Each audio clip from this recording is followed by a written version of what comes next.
Good evening, everybody. I'll call this meeting to order for the purpose of electing a chair. May I have nominations for the position of chair? Councillor Neal. I will nominate Councillor Liz Shell.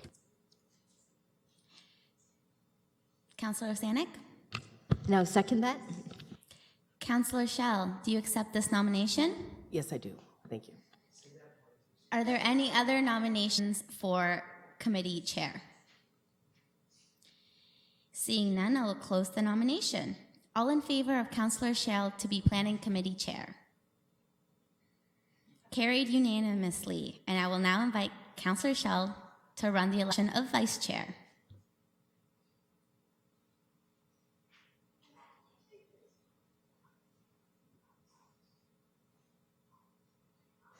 Good evening, everyone.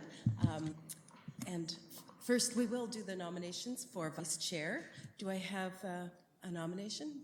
Councillor Osanek? I'll nominate Councillor Neal. And do we have a seconder? Councillor Allen? Councillor Neal, do you accept vice chair?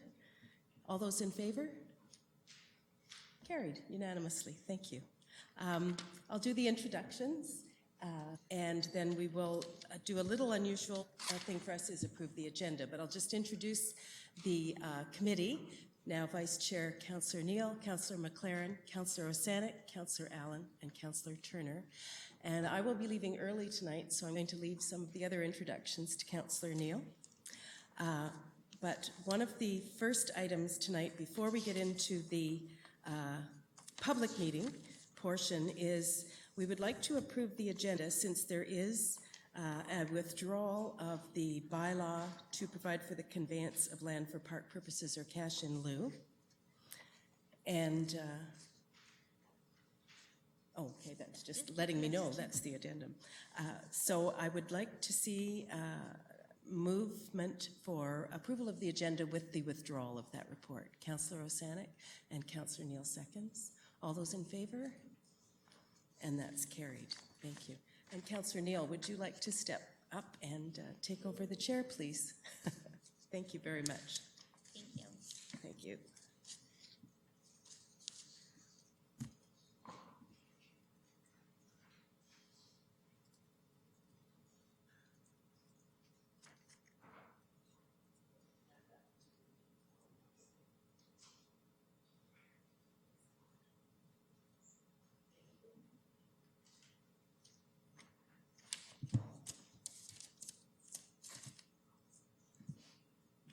Thank you very much. And I've only listened to this before, but I get to read for the first time our public statement regarding notices of collection. Personal information collected as a result of this public hearing and on forms provided at the back of the room is collected under the authority of the Planning Act and will be used to assist in making a decision on this matter. All names, addresses, opinions, and comments may be collected and may be part of the minutes, which will be available to the public. Questions regarding this collection should be forwarded to the Director of Planning, Building, and Licensing Services. The proposal of public meetings is to present planning applications in a public forum as required by the Planning Act. Following presentation by the applicant, committee members will be afforded an opportunity to ask questions for clarification or further information. The meeting will then be open to the public for comments and questions. Interesting persons are requested to give their name and address for recording in the minutes. There is also a sign-in sheet for interested members of the public at the back of the room. No decisions are made at public meetings concerning applications unless otherwise noted.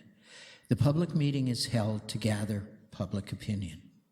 Exemption to this rule is outlined in bylaw number 2006-75 to delegate various planning approvals to staff and adopt certain procedures for the processing of planning applications subject to delegated authority.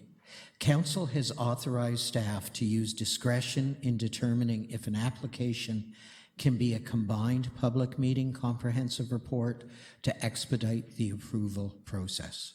We do have a combined meeting comprehensive report for application for zoning bylaw amendment and draft plan of subdivision to 3566 Princess Street. And a decision will be made at the regular portion of the planning meeting tonight. Information gathered at public meetings is then referred back to planning, building, and licensing services staff for the preparation of a comprehensive report and recommendation to planning committee. This means that after the meeting tonight, staff will be considering the comments made by the public in their further review of the applications. When the review is completed, a report will be prepared making a recommendation for action to this committee. The recommendation is typically to approve with conditions or to deny. This committee then makes a recommendation on the applications to City Council. City Council has the final say on the applications from the city's perspective. Following council decision, notice will be circulated in accordance with the Planning Act, and anyone with an interest in the matter may file an appeal. Interesting persons are advised that if a person or public body does not make oral submissions at a public meeting or make written submissions before the bylaw is passed, the person or public body is not entitled to appeal the decision of council to the Ontario Municipal Board unless, in the opinion of the board, there are reasonable grounds to do so. So, normally Councillor Schell does an excellent job of identifying all the staff present. I don't want to embarrass myself by only knowing half of the names of those present. So I'm going to ask people to go around the table, and just if you're staff and you're working on any of the files before us today, if you could just identify yourself. And I'll turn to Commissioner Hurdle, whose name I do know, to begin that process. Danny Hurdle, Commissioner, Community Services. Thank you. Paige Agnew, Director of Planning, Building, and Licensing Services. Marnie Vendetti, Senior Manager, Client Relations and Development Services. Lindsay Lambert, Planner with Planning Services. Greg Newman, Manager of Policy Planning. Stacey, Minute Development Approvals. Alex Adams, Planner. Tony Goetz, Planner. Thank you much. And we do have a couple of other staff here as well. Catalina Bloomberg, did I get it right? Yeah. Is our clerk for planning. And I believe Neil Unsworth is here to do a briefing as well. Nope, that was withdrawn. Oh, okay. That's right. We're withdrawing that. So thank you very much. So we'll move on to our very first public meeting, which is held pursuant to the Planning Act, application for zoning bylaw amendment. Read this? No. Okay. And this is an application for 54 Wiley Street, and the applicant is Celine Donegan. So if that person wishes to present, if you want to come to the podium, you're more than welcome to. So, thank you.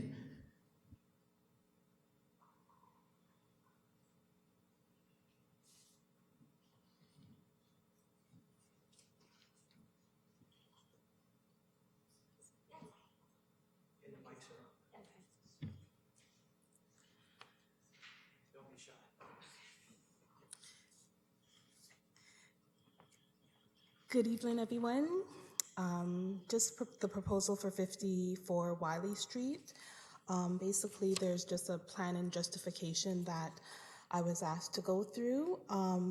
So just to go through it a little bit, there would be no changes to the exterior of the building. The design and structure will stay as it is. The secondary unit is already within the home. It was constructed without the necessary permits, and that's why I am here today to seek that rezone in. The unit below consists of one bedroom of its own. It's a self-contained unit. It has its own kitchen and bathroom and common area. The other half of the home has 3 bedrooms in it, 2 full bathrooms and its own kitchen, and it also is self-contained. The secondary unit will have 1 parking space allotted to it, and the area that I live in was rezoned to have extra parking, well, the length of the driveway to be extra wide, so there is sufficient parking. And it's a single-family unit home. There's no other property adjoining it. It backs onto J.G. Simcoe Public School. And it has all of the amenities located near the home. There is 2 bus routes near the home, and it's minutes from the 401 in Division, which is a new development with the No Frills and the LCBO. And there's a public school and a Catholic school right next to the home. Are there any questions? Thank you very much. That was an excellent presentation. Are there any staff remarks, comments to be made? Through you, Mr. Chair, I can confirm that this is an application for zoning bylaw amendment. Notice of the application was given in accordance with the plan, and we've received no correspondence. Thank you. Thank you very much. Any questions from the committee or comments? Seeing none, thank you very much, and thank you for an excellent presentation. And thanks for bringing into compliance something that isn't. Thank you. I apologize. I need to open it to members of the public, if there are any. You can tell I'm a rookie at this. Seeing none, it was just a faux pas then. It wasn't a mistake. Thank you.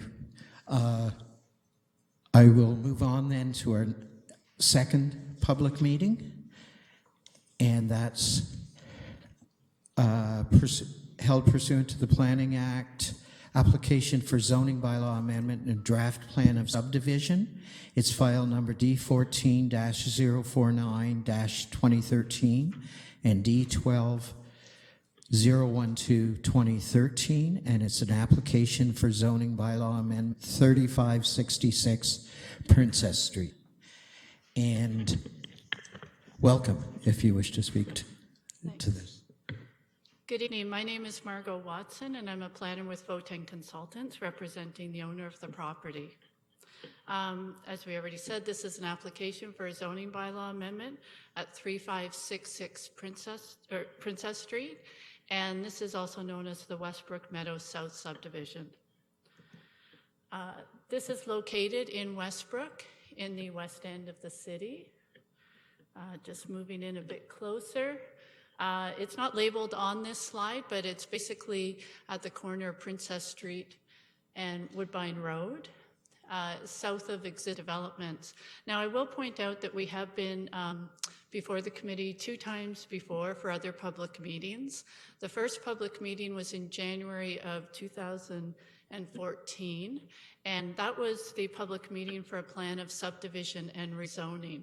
And at that time, we were proposing a plan of subdivision that would have divided the lands into blocks for townhomes, and that required a rezoning because the lands at this point just allow us seniors, residents, and single-family homes.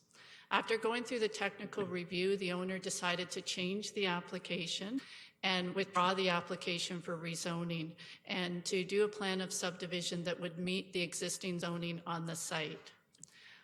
As we got closer to the end of the process, we realized that there were 2 small adjacent parcels to the property that are part of the plan of subdivision, but are not in the same zoning as the bulk of the lands. And that's what we're here to rezone today. So before I leave this slide, this is a zoning schedule, and you'll see the lands to the north are zoned R158, and the subject lands are zoned R432, that's the bulk of the lands, and just south of that, the lands are zoned development. So just pulling in closer, those are the subject lands. The two shaded blocks are the ones that are the subject of the public meeting tonight and the rezoning. And those right now are zoned development. And the development zone in bylaw 7636 is basically a zone, I'm going to use the term holding, but I'm not using the capital H holding as in the holding symbol, but it's more a holding type zone that recognizes that the lands are designated in the official plan for residential use. But when they were designated, they weren't ready for development. And the intent of that development zone is that someone would go through a rezoning once there's an actual application in place. So what happened with these lands is that when the owner of the larger property was developing the plan of subdivision, he had the opportunity to add on the parcel on the east side, that's the larger gray parcel. And what that enabled him to do was just have a better lot fabric and have the road be a bit straighter, and it gives larger rear yards to those parcels. So because that's outside of the original land holding, it was zoned development instead of the R432. So we want to bring that into the same zoning. And then it's just a little triangle in the corner is known as Block 40 on the new plan. Again, those are lands, they wouldn't necessarily have to be rezoned because that will be a roadway, but it brings all of the lands into a consistent one zoning by adding those in there. So the R432 zone, it allows a senior's residence or single-family homes. The provisions for the single-family homes reverts to the zoning that's to the north, and that's why on the previous slide I pointed that out. So these lands essentially will all be consistently zoned for all the way up north in the existing development. So this is just another slide just to illustrate a bit better. That's the plan of subdivision that we've already had the public meeting on that, but tonight the committee will be considering the approval through the comprehensive report. And this just shows that it's the rear of lots 32 to 37 that are affected by this rezoning. So just to summarize what I've said, this rezoning is going to result in a consistent residential zone right on the subject land so that the plan of subdivision will have one zone on it. Also, the development of the single family homes on this site will be consistent in the provisions to the lands to the north. I didn't mention this earlier, but the holding symbol will be applied. It's applied already to the R132 and it will be applied to these lands as well. As they go through the subdivision process, the holding symbol is there to ensure the owner enters into a subdivision agreement, can meet any of the requirements of the municipality, can ensure there's adequate servicing, etc. The zoning does conform to the official plan. The official plan designates the lands residential. And the owner will have to demonstrate before final approval of the plan of subdivision that all the parcels meet these zone standards. So. Thank you very much. Staff input or staff comments regarding this file? Thank you. Through you. The notice requirements for this public meeting have been completed in accordance with the Planning Act. Since the issuance of the various forms of notification for this public meeting, staff have received one piece of correspondence, which has been included in this evening's addendum. All the correspondence received to date has been included as part of Exhibit G to the comprehensive report. Thank you. Any questions or comments from the committee? Seeing none, I'll open this up to the public if there are any public comments.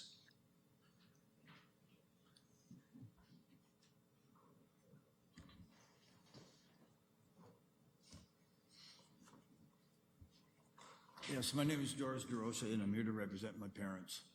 The only thing I want to say Could is you give us a civic address with that, if you would? 1110 Westbrook Road.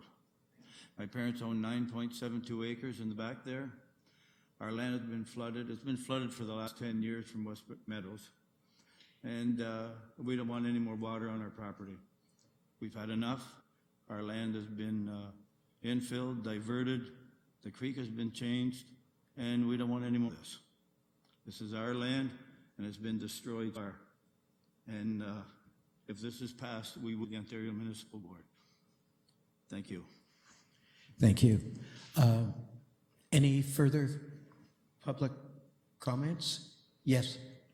If you care to just move over here and just push the button to turn on the mic.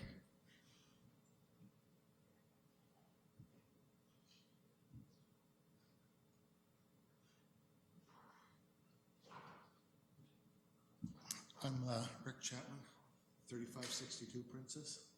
The one slide you had up there, the red, the proposed roadway right away. Yeah. Well, okay, the triangle and the long skinny proposed along Sproul Street, the new Sproul Street. What are you zoning that in? I should have clarified, all the questions and comments are collected by the presenter, and then they're all answered at the end. And that's to avoid a kind of dialogue becoming. No problem. I should have pointed that. But it's not large enough to be a lot, and if it's added to a lot, it would be our lot, which way back is what was proposed. I just wonder if it's still going on that way. Thank you very much. I appreciate it. And no apology necessary. I've been here a few times more often than you, and I didn't mention that rule. I apologize. Any further public comments? Yes.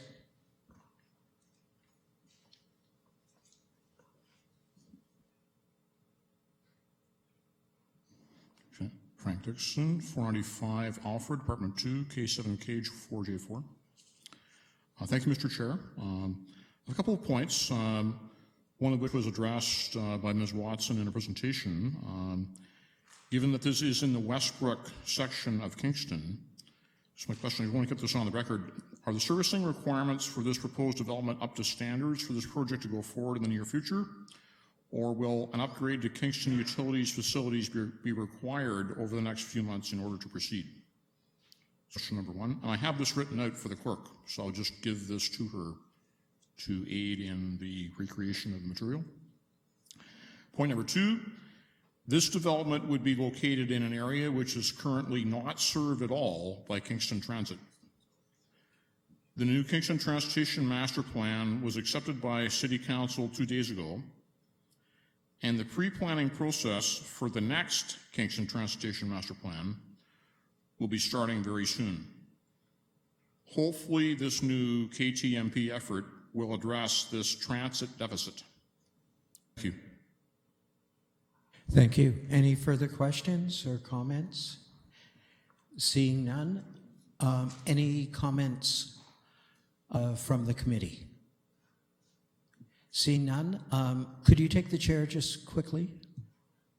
I teach the chair and recognize you. Thank you, Councillor Sanik. I'm just curious, the very first comment that was made regarding flooding, I'm assuming that doesn't address this specific portion of the plan, but would apply potentially to the overall comprehensive zoning approval that that has been made or will be made regarding the plan of subdivision. Am I on the right track there?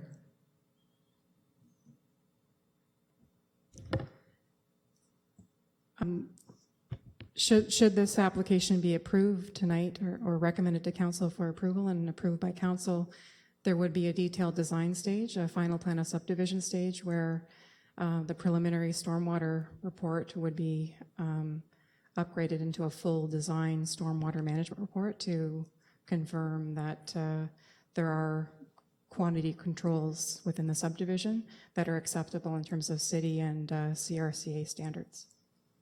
That was my understanding. So that might lead to an OMB process, but the actual addition of these 2 small blocks of property are just part of that overall plan that will be coming forward.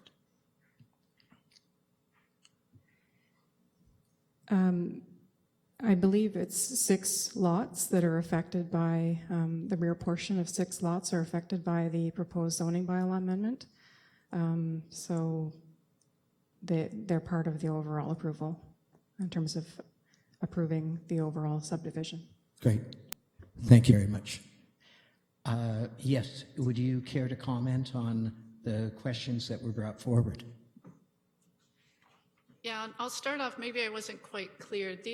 Both of these parcels outlined in red are part of the large block of land that's part of the plan of subdivision. So there was a lot addition that added the larger block onto the subdivision land. So it's all one thing and being dealt with the subdivision application.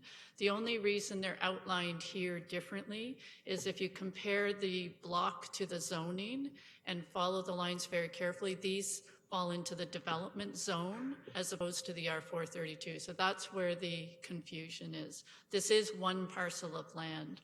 So with regard to the long, skinny flag-shaped parcel, that's part of the block of land that just got missed in the zoning. And I'll go back to the zoning there. And so that's the zone map that's in bylaw 7626.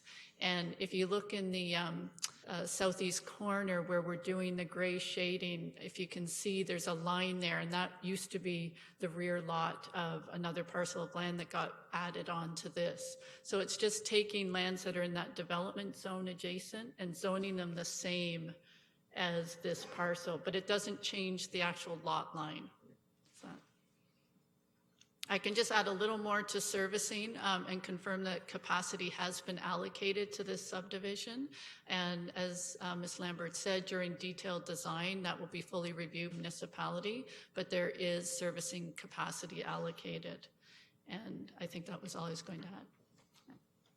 Thank you very much. So moving right along, seeing no other hands, and waiting for the chair to be returned. Sorry, I'm jumping the gun again. I wasn't going to say anything, but I return the chair to you, Councillor Neal. Thank you. So that's the end of our public meeting part of the agenda tonight, and we'll now move on to our regular planning committee meeting number 012016. Motion to call, I'll call the meeting to order. Oh, I'm sorry, we did. There we go. Confirmation of minutes. That the minutes of the Planning Committee meeting number 19-2015 held on Thursday, November 19th, 2015 be approved. Moved by Councillor Sanek, seconded by Councillor Turner. All those in favor? Carried. Disclosure of pecuniary interest. Seeing none. Delegations. Again, seeing none. Briefings, I believe, on the addendum, this has been withdrawn. So we'll move along, and that will probably come back to us in January, I believe. Business is amendment of the City of Kingston bylaw number 2013. Oh, I'm sorry, we withdrew that. This is why clerks are so important to the process. B, application for zoning bylaw amendment and draft plan of subdivision 3566 Princess Street. And the recommendation is before us? Yes. Councillor McLaren. May I make an amendment, please? This has been seconded by Councillor Osanek, that the recommendation for zoning bylaw and draft plan of subdivision for 3566 Princess Street be amended to delete PC 15008 in its entirety and replaced with PC 16008. Do you have that? Excellent. Thank you. I was about to scold you, which is always the prerogative of the chair, but you already got it in, so I appreciate that. Go ahead. If you, okay, so we won't put it on the screen, but it is before us. Thank you. The amendment is that zoning bylaw be amended to delete PC 15-008 in its entirety and replace it with PC 16-008. Would you care to speak to your motion to amend? I seriously think that we should be talking about the next fiscal year as opposed to the previous fiscal year, or the current fiscal year. So the 16 that is being replacing the 15 is to reflect the current time period as opposed to the previous time period. Thank you. Thank you. So this is just housekeeping. All those in favor? Carried. Thank you. Thank you. So the motion is now before us as amended. Are there any questions or comments or further amendments? Yes.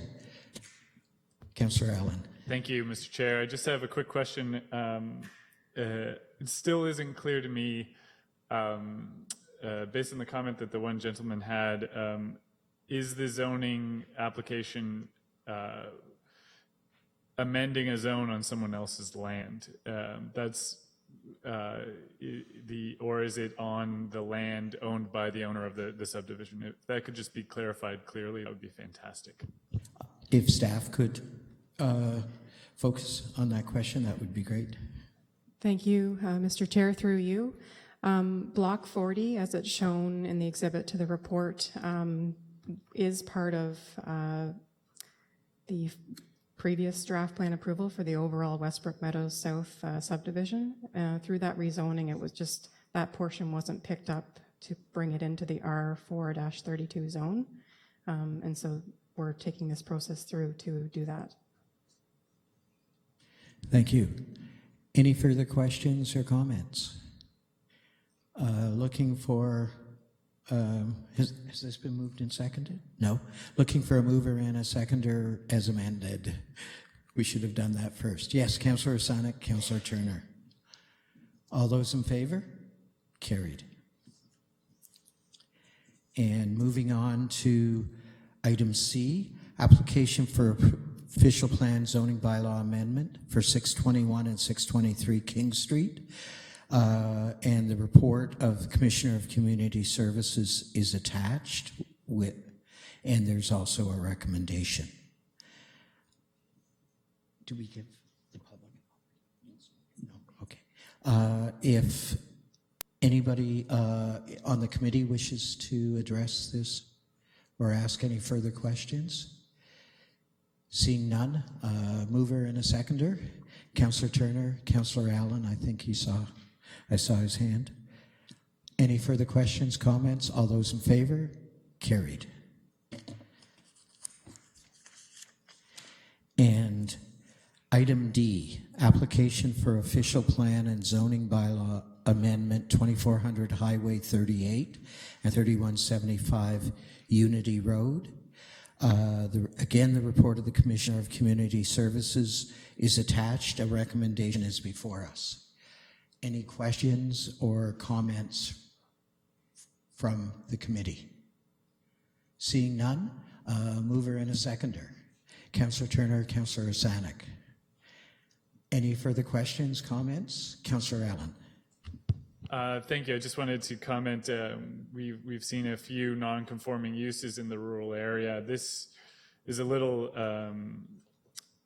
This makes a lot more sense as it's located near other commercial activities, and it's not near residential receptors. And so this is an appropriate business and business area that we can encourage in the rural area. And I just wanted to add that to the comments.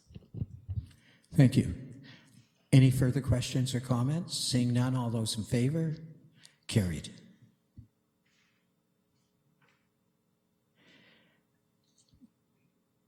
Moving along to item E, application for zoning bylaw amendment 1233 Midland Avenue.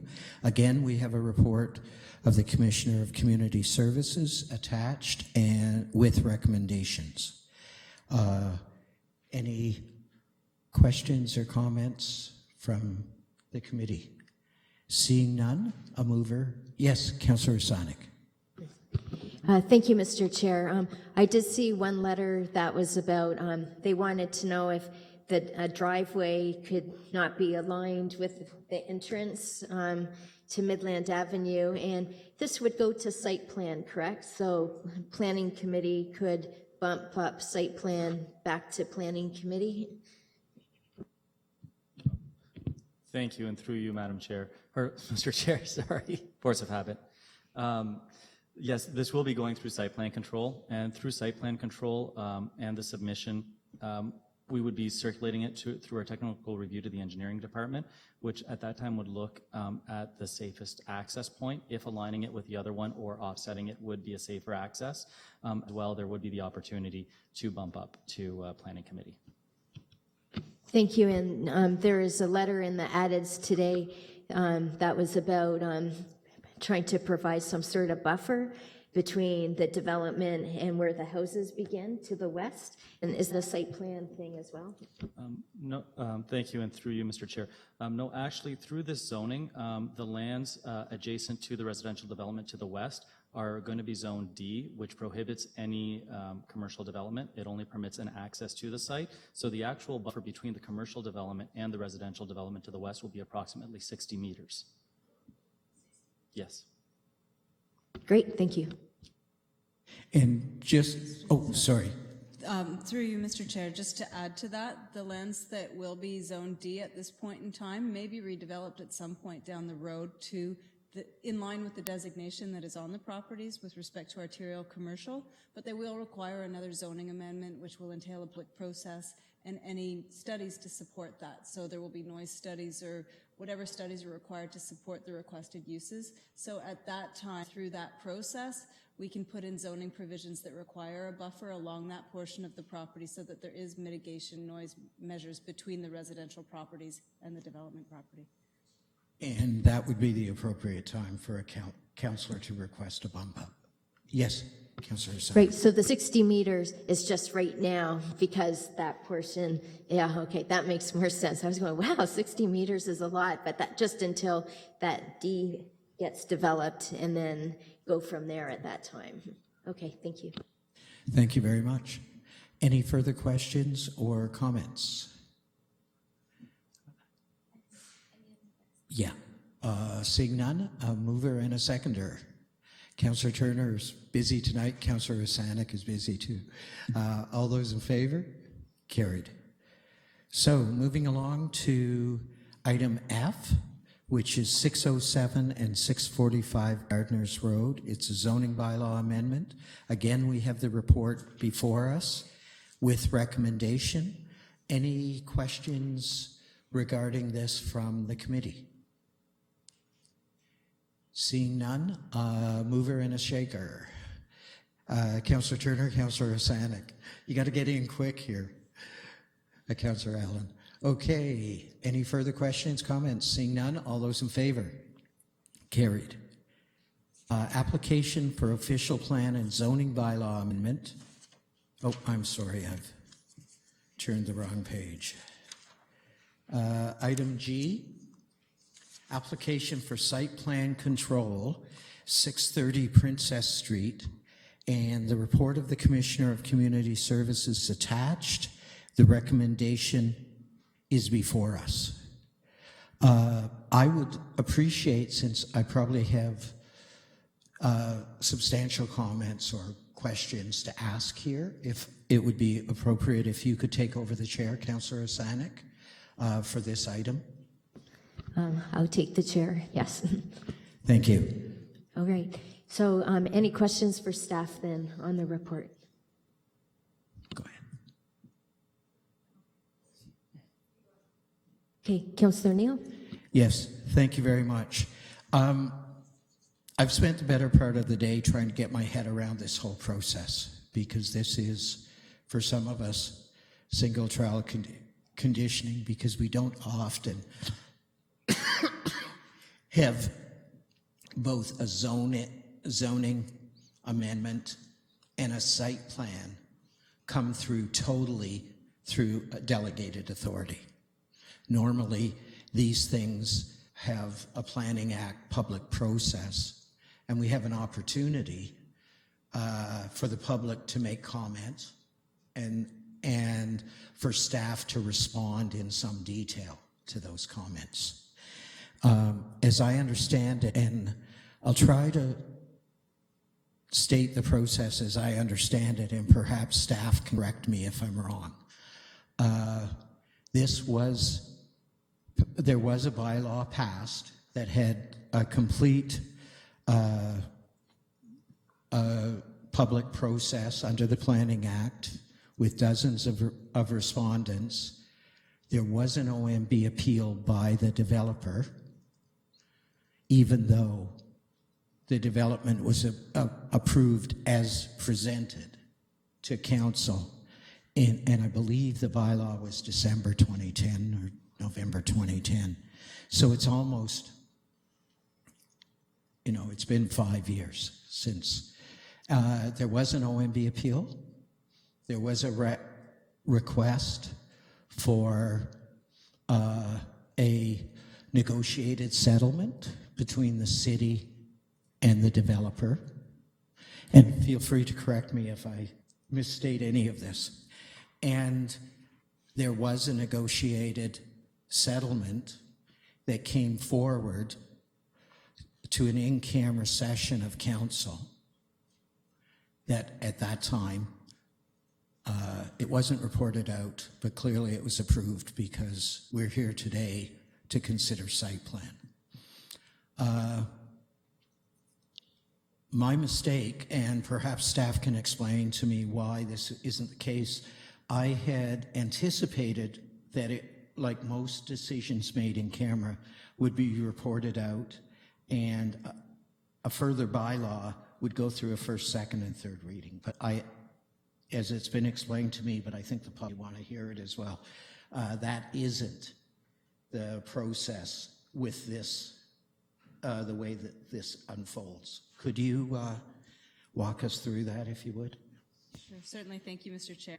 With respect to this property and this application, there was a bylaw passed by council in 2010 with respect to this property. There was an OMB appeal submitted. That has now come to a point where we have mediated a resolution through board mediation as well as ongoing meetings with the applicant, or with the appellant in this case. With respect to that scenario, a report was brought forward to council outlining a proposed settlement. The proposed settlement was accepted. It still needs to be presented to the OMB as a settlement between the council and the appellant, and the board needs to accept that. With respect to what is in the report tonight and the direction that was provided through the previous report, was that the settlement as put forward in the zoning bylaw is accepted, and that a report would be brought forward to the public, to the planning committee, to allow the public to be aware of what the settlement is that council has agreed to, as well as to include the details of the site plan control application and bring that site plan control application to planning committee for consideration. So at this point, the zoning will not come to council for 3 readings. The zoning will be presented to the OMB through minutes of settlement that will be provided in a public hearing that will be set up here in council chambers. A date for that hasn't been determined yet, but the Director of Legal Services has been authorized to enter into minutes of settlement with respect to what was brought forward for council. Thank you. I guess this is somewhat troubling process because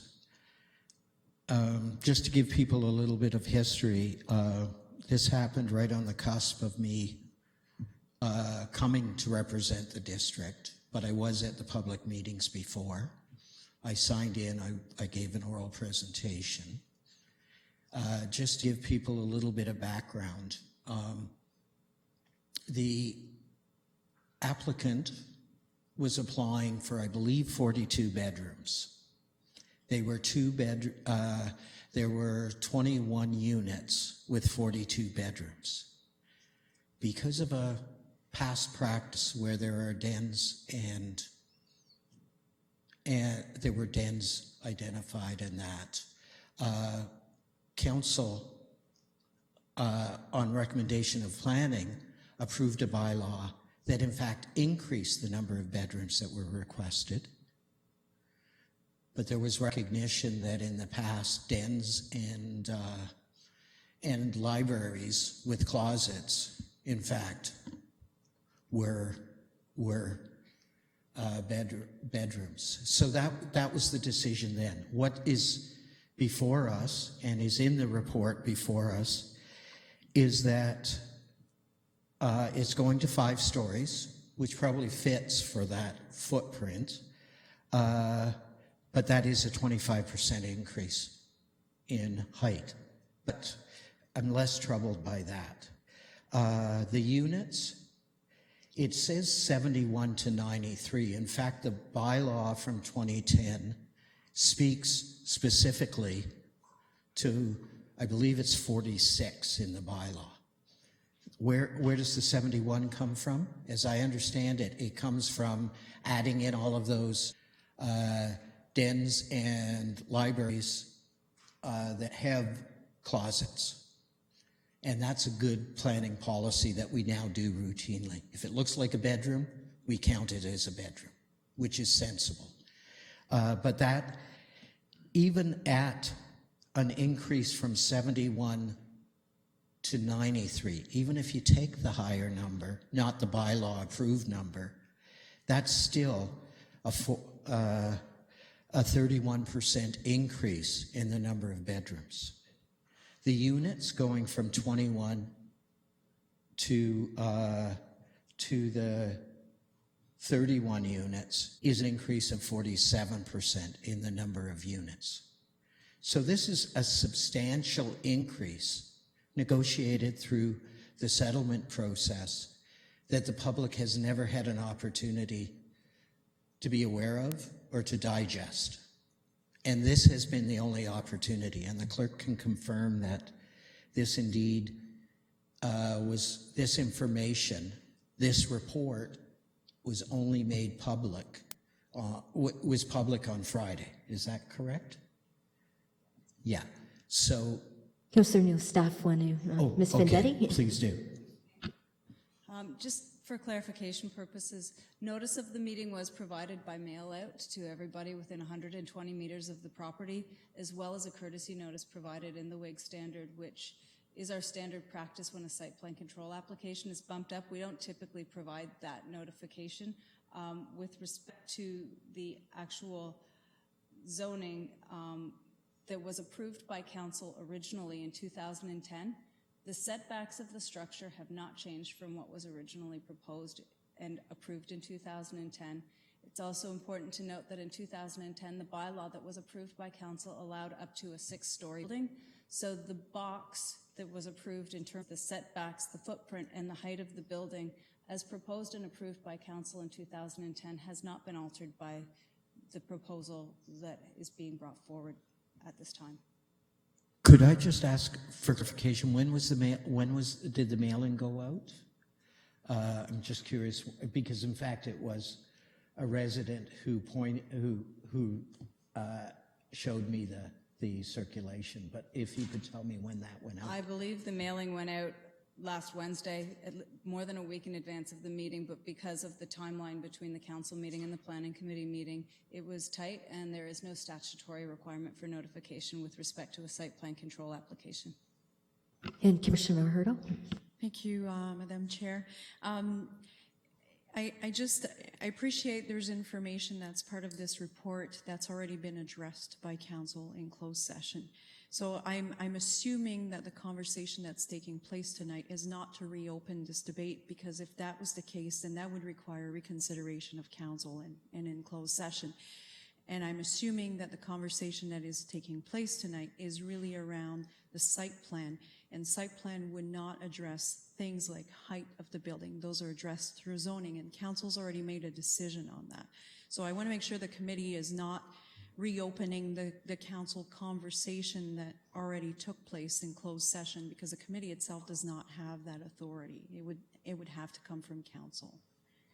That is my intent, but there are obviously new information that's new to the community such as the increased residency numbers, the increased number of bedrooms, have an impact on things that are site plan related, such as parking and other things. And those reports for things, those technical reports that are required, haven't in fact been made available publicly yet. Commissioner Hurdo, did you have more comments? Thank you, and through you. There are a number of things that would be set through the zoning that's, again, already been approved by council.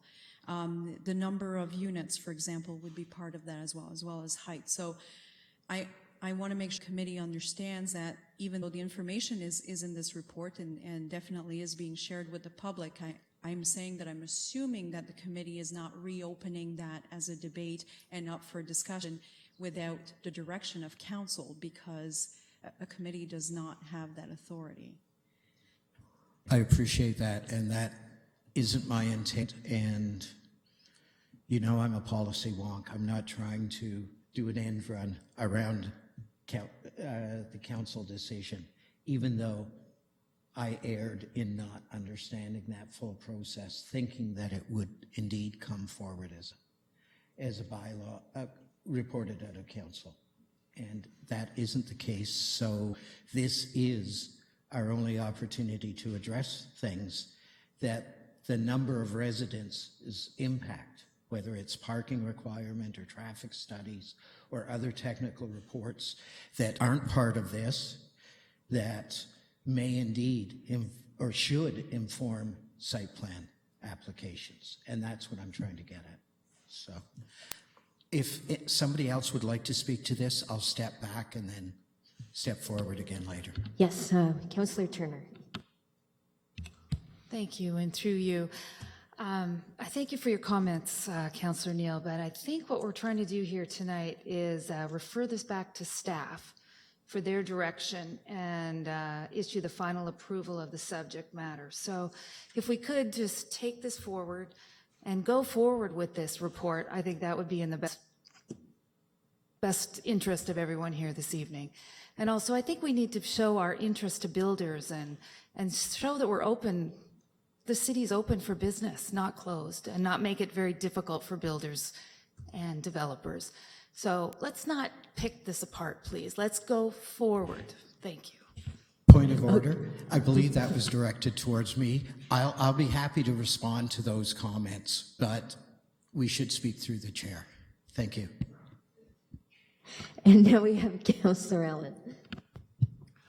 Thank you, Madam Chair, and through you to staff. I just want to ask: is this us seeing site plan, or is site plan coming to us in the future? Should we proceed at this point? I think that's where we're a little confused. Is this the site plan review by planning? Because it's coming with the zoning, as Councillor Neal mentioned earlier, that's where I think the confusion is about whether or not we're getting a chance to review the site plan. And Svendetti. Thank you through you, Madam Chair. This is the committee seeing site plan. The report that is in front of you puts forward a recommendation with respect to the site plan. The recommendation suggests accepting the site plan and delegating final approval back to staff, subject to some of the final matters being resolved, one of those including the board accepting the settlement that has been endorsed and other technical matters being addressed. At this point, all of the departments within the city have signed off on the site plan control application. There's some detail matters with respect to the 3 off-site parking spaces to be resolved, to be included within the site plan control agreement as a final piece of putting it together. However, that's a recommendation that's in front of the committee this evening. Any further questions before we go back to Councillor Neal? Oh, sorry, Councillor Allen. Just one more site plan, and this is my first planning committee meeting, so please put me back on track if I need to be, Madam Chair. In here, the site plan addresses bicycle parking, if I'm not mistaken, and bicycle parking in terms of this, there's enough per unit as indicated in the report. However, based on some of the other planning justification to eliminate parking, use of transit, that sort of thing, I would it would be nice to see staff work to increase the level of bicycle parking within the building because we have seen that these denser buildings do attract a lot of active transportation users, and we want to make sure that bicycle theft is not an issue for residents of this building, that there is secure, safe storage at a higher level. And so I'm wondering if there's any way we can work with through site plan control to increase the level of cycle parking. Ms. Vendetti? Thank you. Through you, Madam Chair. I have had that conversation with the applicant. This is a very tight site in terms of the building covering most of the property. The drawings with respect to the site plan are attached in your agenda package towards the end of the report. If you look at the footprint of the building and the bicycle parking spaces, at this point there was no relief requested for any bicycle parking. So there's no specific provisions in the zone that speak to bicycle parking because it's meeting the standards of the zoning bylaw for downtown. With respect to additional parking, there's really not anywhere to provide it on site because all of the space within the building is being used up and occupied, and the exterior space on the property where the bicycle parking is being provided at this point meets the requirements of the zoning bylaw, but there's nowhere additional to put bicycle parking for, say, the commercial uses because it would have to be located within the right-of-way along Princess Street or along Nelson Street. And the zoning standard is one bicycle space per unit, so that is being met.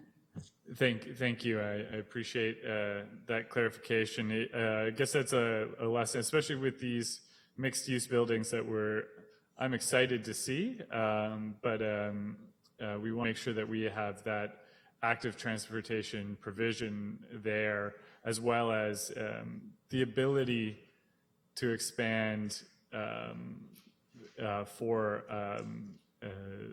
because in this area, one per unit isn't necessarily enough. And so I understand that it's been dealt with, so I'm just leaving that as a comment. Ms. Agnew? Thank you, Madam Chair. Just as follow-up, Councillor Allen, we certainly can look at that as part of the harmonized zoning bylaw work that we're doing right now. I mean, the one bicycle parking space per unit is what the zoning standard is, but given where the city's going in terms of our transportation strategy and where we're going with intensification and trying to become less vehicle dependent, we can certainly have a look at that as part of the zoning work we're doing right now. Thank you. That's a great suggestion.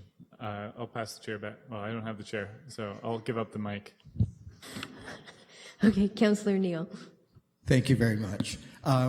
I'm glad those questions were asked regarding bicycle parking because it's very different. This is what's often facetiously called purpose-built because appropriately under the Human Rights Code, we can't zone according to the type of tenancy, but these will most assuredly be students. And when we assign per unit, we end up with what I'll point out to what our bylaw enforcement people are finding a real headache at 663, which has the required number of unit bicycle parking in it. You can drive by there anytime, night or day, and I invite people to drive home and pass that, and you'll see dozens of bikes in breach of a bylaw, locked to city posts, parking posts, and sign posts. Of course, it's nearly impossible to enforce a bylaw like that because bikes could be anybody. They've spoken to the management of that building and been told we'll try to work with people so they bring their bikes into their apartment. But clearly, there are many, many more bikes than there are bike spots for that. And so I look forward to the comment made by Ms. Agnew that our comprehensive zoning bylaw would be able to look at that. And if we used a ratio of bicycle park per bedroom, for instance, that that could address the problem. And if we allowed for off-site bicycle parking the same way that we allow for off-site vehicular parking, that would be a step in the right direction to correcting that. In fact, I believe we're recreating a problem that we have a block away from the same developer. So that's a concern that I have. I would like to speak a little bit to parking and ask the question of staff. There's a civic address that's given for the off-site commercial parking, and under the K-Maps and under Google, that's a non-existent civic address. I have flagged it for staff. Can staff tell me where exactly the proposed 3 spaces will be? Through you, Madam Chair, with respect to the off-site parking spaces, the applicant has identified a property. Unfortunately, I didn't have the opportunity to look into and verify that civic address this afternoon, but what I can confirm is that off-site parking is required to be reviewed to ensure that it complies with the zoning bylaw, that it's located within the proximity as set out within the bylaw itself, and a site plan control agreement will be required to be registered against the property where the off-site parking is going to be provided, as well as acknowledged within the site plan control agreement for the property to be developed. So the two are tied together. If that off-site parking needs to move or is for some reason no longer available, a site plan control amendment will be required, or a further zoning amendment would be required to address the lack of parking. So, like some earlier approved plans for off-site that I'm aware of, it would either have to be proof of a long-term lease or proof of a deed for that particular property. And to add to that, as I understand it, it may well be that the address that is being referenced may in fact be Blacklock Motors, which is a Princess Street address. And on Princess Street, correct me if I'm wrong, there would be the need for it to comply with the Williamsville Business District, which doesn't encourage on-street Princess Street parking. So they would need a further zoning change. So that may be where the mythical Alfred Street address comes from, because the property may well be a Princess Street property. Could you comment on that? Thank you, through you, Madam Chair. As I indicated, the off-site parking has to comply with the zoning bylaw. So it can't be a site that has a single-family home and they're putting the parking in the backyard, because that wouldn't be permitted. It has to comply with all requirements of the zoning bylaw. So as you've indicated, if in fact it is the Blacklock Motors property, a parking lot is currently not a permitted use right there. So you're correct, it would require a zoning amendment to allow a temporary surface parking lot and would be subject to site plan control. But I don't know for certain that that's the site. We need to determine. If we could get some clarity for that before this gets submitted in whatever form to as an agreed to settlement, because I think that that's a kind of crucial aspect to this. Ms. Minden? Through you, Madam Chair, just for clarification with respect to agreed upon settlement, the location of the off-site parking is not a component of the agreed upon settlement. It's a component of site plan control and compliance with the zoning that will be put forward. The zoning requires 3 spaces to be located within 750 meters of the property. That's what the zoning requires. The site plan would solidify the location of those spaces. So that's not something that would be put forward as part of the settlement. But again, correct me if I'm wrong, but if you could assure us that until that is clarified, where those 3 spaces legally are, no building permit can be issued. Is that correct? Through you, Madam Chair, that's correct. So in terms of being able to obtain a building permit, you have to have site plan approval, final site plan approval. So that's something that the building department would check with me as the director of planning to say, has full site plan approval been granted for this property? We have a building permit request. We've gone through the whole process. And if my answer back to them is no, we don't have this component signed off, then the building permit can't be released. Thank you. My second to last comment, roof patio. With purpose-built buildings, there's always a concern when amenity space becomes open space like rooftops, particularly when it abuts a residential zone. What kind of assurances can we, through a site plan agreement, can we request of a developer in order to assure that we weren't having keggers at midnight on roof in a residential zone? Through you, Madam Chair, with respect to where this property abuts a residential zone, there's a requirement in the zoning bylaw for a 6-meter setback from that zone. That's where the driveway goes into the parking garage under the building, so there is a 6-meter setback there. There are requirements under building code in terms of setbacks and guards along the roof of a building.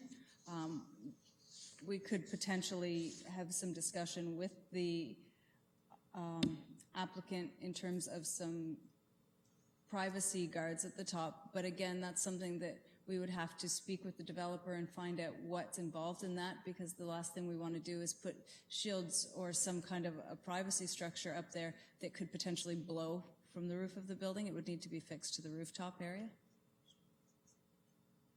Yeah, we can do that though through the site plan control agreement. We can have those conversations. I would appreciate that, because we don't have bylaw on at night. We don't have bylaw except on an as-needed call-in basis on weekends, or we only have one bylaw officer. So I think it's important that this, if we can avoid this becoming a bylaw infraction noise issue, if we can make it so that there's some agreement in advance, that would be very helpful. So certainly good points made there, Councillor Neal. I think just to clarify, and we do have some bylaw enforcement at night. We do some overlap with the parking team. So when it goes past a certain period of time, we do have some people that are able to respond to noise bylaw complaints. Oftentimes, if it's more of a rowdy situation, the police are called in anyway, because that's their jurisdiction to deal with. But I think certainly your points are well noted, and through the site plan, we can look at some operational aspects of when that space could potentially be used. So then if there were issues with that going on past hours of operation that were agreed to, then the applicant would actually be in not be in compliance with the site plan control agreement, and then also with the noise bylaw as well, which we're able to do enforcement on both. Thank you. And my final question, I'm trying to find a way to word this so that it is site plan and not zoning, and I don't know if I can, but it'll be my final question, I assure you. I did speak to Ms. Vendetti earlier today. If you do the math on the number of units and the number of bedrooms, in the report it says 92 bedrooms or whatever that number is, but if you do the math for what is in the recommendation, which is the implementation portion, it would allow up to 102 or 103 bedrooms. Have you had an opportunity to clarify that with the applicant? Through you, Madam Chair, I did not clarify that with the applicant, but I did do the calculations myself. And in terms of the calculations and what is in the zoning bylaw, in terms of the average number of bedrooms per dwelling unit shall not exceed 3.3, and the maximum number of residential units is 31. So you are correct in that it could lead to potentially 102 bedrooms within the unit if the applicant chooses to go that way. But at the same time, we've got our maximum residential density that requires 261 units per hectare maximum. We've got the maximum number of residential units limited to 31. The maximum average number of bedrooms per unit shall not exceed 3.3, and the maximum number of bedrooms per dwelling unit is 4. So those provisions all in play will require a range of unit types throughout the building to reach that average. The average number of bedrooms together with the number of residential units, yes, it does provide some flexibility in there in terms of the total number of bedrooms that could be within that envelope. The proposal in front of the committee for site tonight provides 91 bedrooms within the unit, and that is what's shown. Is there any opportunity to request in the OMB settlement that indeed that's defined? Because my problem is this wouldn't be the first time some developer, without naming names, has done a little bit of a bait and switch and ended up with additional bedrooms. Sorry, through you, Madam Chair. As indicated by Commissioner Hurdle, as indicated by Commissioner Hurdle, that would require a reconsideration on the part of council. With respect to the number of bedrooms within the units, the box isn't changing. The walls of the structure, the setbacks, the height, and the massing are established in the zoning. The number of bedrooms within the structure itself is limited to an average of 3.3 per unit. If there is a decision on the part of the applicant to change some of the interior, to change some of the configuration of the units, he's still limited with the provisions that are included within the bylaw. Limited to add only 10 bedrooms. Yeah. Thank you very much. If you could see if anybody wants to speak, I do have an amendment, if I might. Any final questions from the committee? No? All right. Thank you. Seeing that everybody who's wanted to say something has, and I apologize that it's been mostly me, I would like to suggest that we, as a council, have identified as a priority open government and transparency.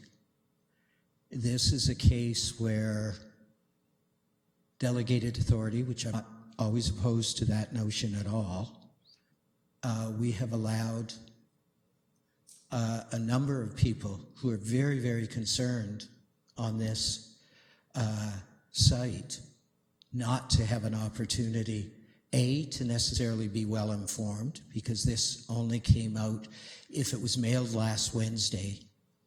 Canada Post being what it is, that means people got it on Friday or Monday, and it was only publicly made available online on Friday, later on Friday. So I know that there's a number of people, there were dozens of people that signed up to have standing at the OMB. This process has basically disenfranchised them. And the only time that there's any public, and whether it's because there was a bump up requested before, or this was staff's opportunity to say we need some kind of public process, so we'll make site plan public, I'm not sure. But the amendment is before us here, whereas the public have no opportunity to review or comment on the OMB settlement, which includes substantial alterations to the approved 2010 bylaw, and the public has had little or no opportunity for public input regarding neighborhood concerns on the site plan proposal. And whereas dozens of people who attended the 2010 zoning public meeting will have no recourse to appeal to the OMB if the site plan agreement is approved at planning committee, the rights of citizens to an open and transparent planning process with rights of appeal will be lost. Therefore, be it resolved that the approval of this site plan be deferred to a January 2016 planning meeting to ensure a greater opportunity for public input, and this would at least afford planning staff an opportunity to address specific concerns that the public may have. Yes, Ms. Vendetti? Thank you, through you, Madam Chair. Just a point of clarification. There has been no board hearing on this application to date. There was a mediation hearing, at which point the board instructed us to have further discussions, which was then presented and brought forward to council. With respect to the settlement, there's still a requirement for a hearing going forward. Any people who requested notification with respect to any further activity on this property or with respect to the appeal will be provided notification with respect to that hearing when a date is provided. We will have an open hearing here in council chambers with a member of the board present, and if there are members of the public that choose to speak to the settlement at that time, that's an opportunity for them to do so. With respect to the site plan control application, that's what's in front of the committee with respect to a recommendation. I just wanted to clarify that point. Thank you. And Councillor Neal. I know we're only speaking to time or place and direction of the amendment. It's non-debatable, so I have nothing else to say regarding this other than vote, but I would like some clarity on what was just described as a process I wasn't aware of just now. So.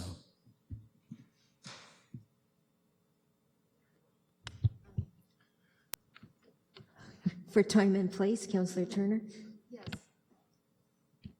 Thank you. And through, could you clarify time and place? Will this delay the process again considerably because of the OMB hearing? Through you, Madam Chair, we don't have a date established at this point for an OMB hearing to present the settlement.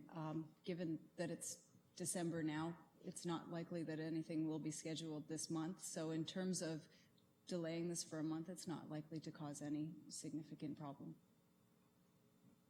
Councillor Turner, or sorry, Alan? Yeah, just again, in terms of the hearing, and you may have just answered this, but I'm going to ask it a different way. If we defer this so that the planning committee and planning staff can answer any specific questions around site plan that they can, will that affect the process for requesting hearing to happen? Will we have to wait to request that hearing, or are these processes now concurrent? Through you, Madam Chair, the site plan has not been appealed. So what is under appeal is the zoning. In terms of the zoning, we have a settlement to be presenting to the OMB. That settlement needs to be presented and accepted, and that zoning in place prior to any final site plan control being issued. So the order has to occur subsequently. So in terms of that, we do need to have that OMB hearing to provide that settlement before we could issue a final site plan control approval. What's in front of the committee this evening is a recommendation for approval in principle to allow the final details to be worked out. So it just holds that up somewhat. Commissioner Hurdle. Thank you, Madam Chair. I just, for clarification purpose, because I know this is quite complicated, so I just want to make sure it's clear for members of the committee and the public as well that even if there is a meeting that is held in January and the public asks questions, it will not reopen the conversation around the zoning decisions that have already been made by council unless council chooses to reconsider. So even though there may be questions or comments, it will not reopen, for example, the conversation around the number of units and the height and those kinds of things that have already been addressed and endorsed by council through the settlement. Ms. Agnew. Thank you, Madam Chair. And just in terms of timing too, because we are in December and when this settlement went to council in closed session in the direction that staff received, it was to be able to bring this forward in an expeditious manner. So staff has taken the direction that we received in closed session to bring this forward, as quickly as possible to the public. So it was a short period of time that we did have to do the notification for this meeting, but we were attempting to follow the direction that we received in council and to get this before the public as soon as possible, knowing that, given the direction that we received in closed session, that we would be presenting this to the board. So that's just a bit of an indication on the timing and why it seemed rushed to get it here to this meeting, and knowing that this is the last planning committee meeting of 2015. So that's a sense of the timing. But in terms of the overall piece, because the board needs to come back to us with a date, with the hearing for the formal presentation of the minutes of settlement, as long as this proceeds in January, as Ms. Vendetti indicated, it's not going to hold anything up in terms of the overall process. Okay, have we asked all our questions in terms of time and place? All right, let's take the vote. All those in favor of the amendment? And those against? And the amendment carries. And Thank you very much.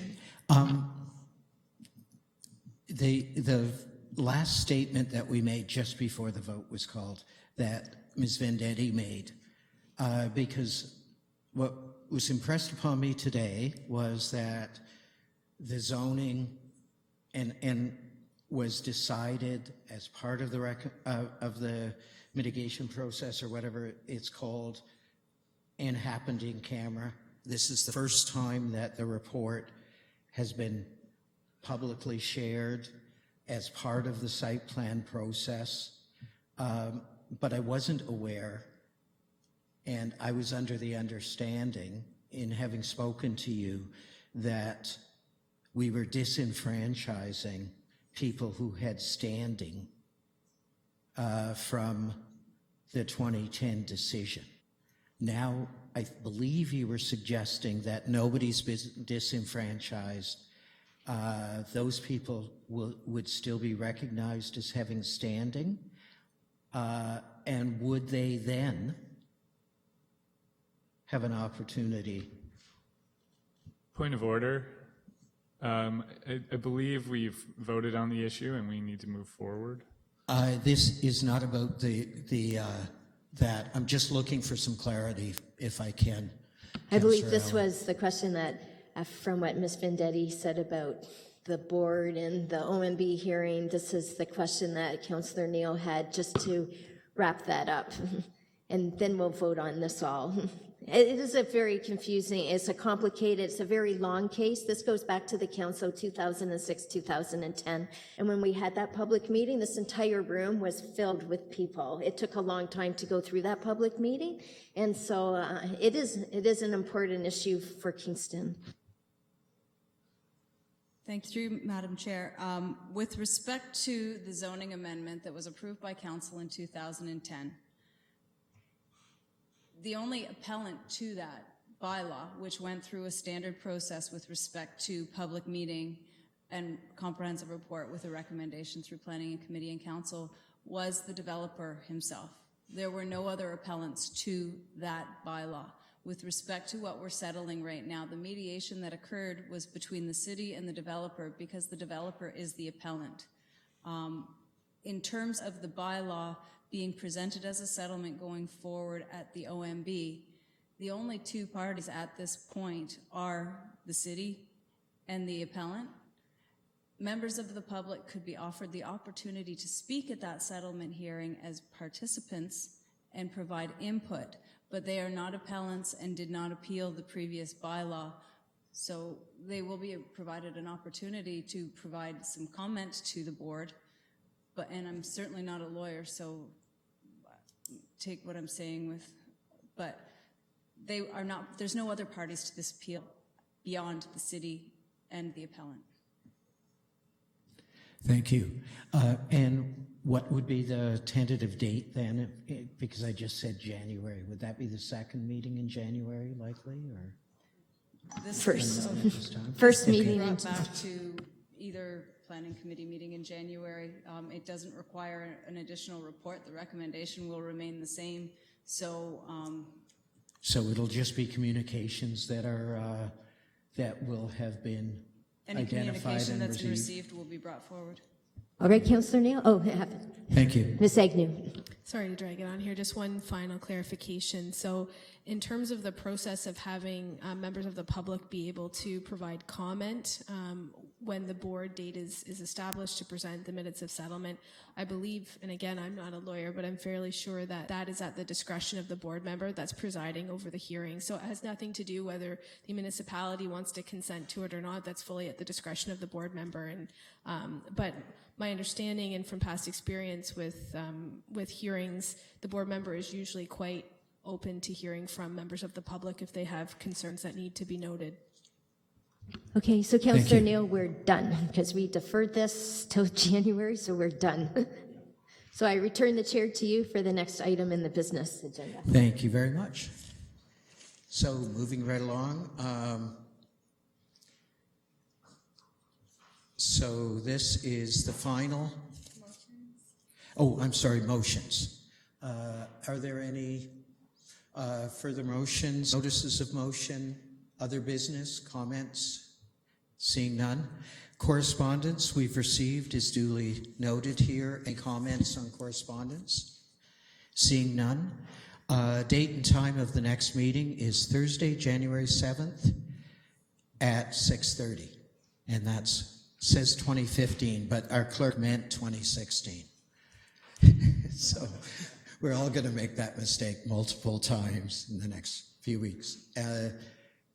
Any further comments? I will request motion to adjourn. You get the pick of the litter. Seconded. Anybody? All those in favor? Carried. Thank you.